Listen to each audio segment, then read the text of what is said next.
daily bite-sized PropTech and real estate news in partnership with Proptech-X. Written by Andrew Stanton, Executive Editor of Estate Agent Networking, and read by me, Elle Wood, Estate Agent Mentor and Marketing. First, the headlines. Foxtons appoints Nigel Rich as chairman.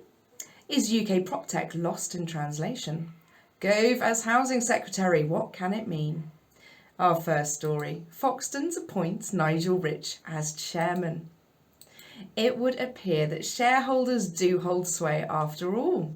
Last month, 40% of Foxtons shareholders voted against the company's remuneration report, taking a stance against an abject share price performance and pay. Despite Foxtons taking $6.9 million in government COVID support, it offered outgoing Chief Executive Nick Budden a £389,000 bonus and over $500,000 in shares. Following the shareholder pressure, the largest of them being Hoskin Partners, the sprightly 75-year-old Nigel Rich will now sit in the chair, replacing Ian Barlow. Barlow may well feel that in many ways he is leaving at just the right time, as there have been squabbles over the direction of the company, payments to top executives, and the need to ask shareholders for extra cash during the pandemic to keep the lights on. Nigel Rich is at least a veteran of the property sector and a safe pair of hands, but the question that lies at the heart of the changing of the guard is, will Foxtons see itself gobbled up by a new owner pre-Christmas? Is Nigel Rich a long-term strategy to claw back some returns for the shareholders, or is this all a ruse to make the company look like a prize worthy of being acquired? Our next story is UK PropTech lost in translation. Last week, Andrew Stanton's team met with 3 clients in London. Nothing unusual there until a passing comment from one of our directors made him comprehend the opaque nature of the PropTech ecosystem. The comment was simple enough. Why do we always talk in this way? The reference was to the highly specialised language and technical terms which were being spoken, usually at 120 words a minute as 3 different discussions took off.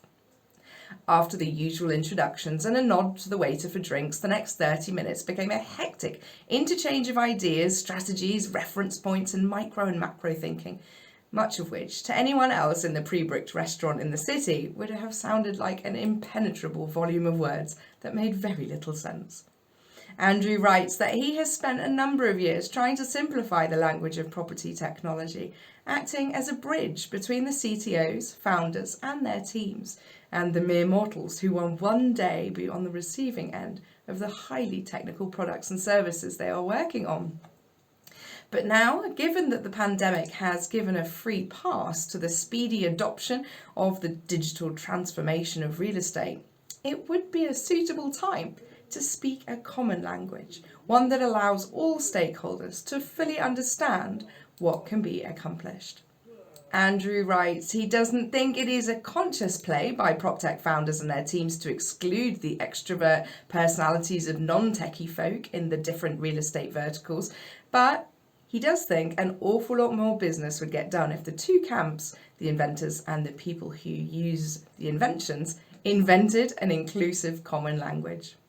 And finally today, Gove as housing secretary, what can it mean? Though Andrew never met Michael Gove, his cheerleaders are quick to state that he is like a brain on a stick, an image that conveys his huge intellectual capabilities. Andrew writes that he is not so sure that in any way equips him for the post now thrust upon him, as he still wrestles with other roles in the government. Scandalous resurfaced audio and club nights in Aberdeen.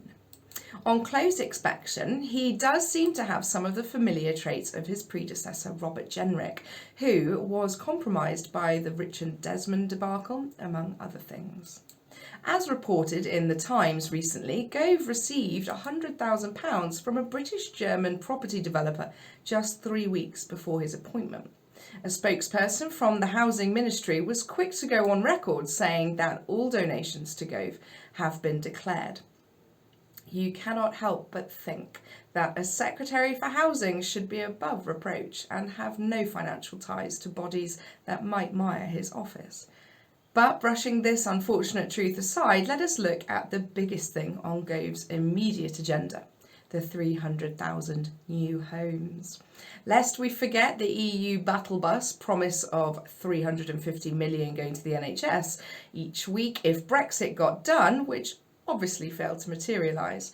Now workers of all ages are shouldering the cash.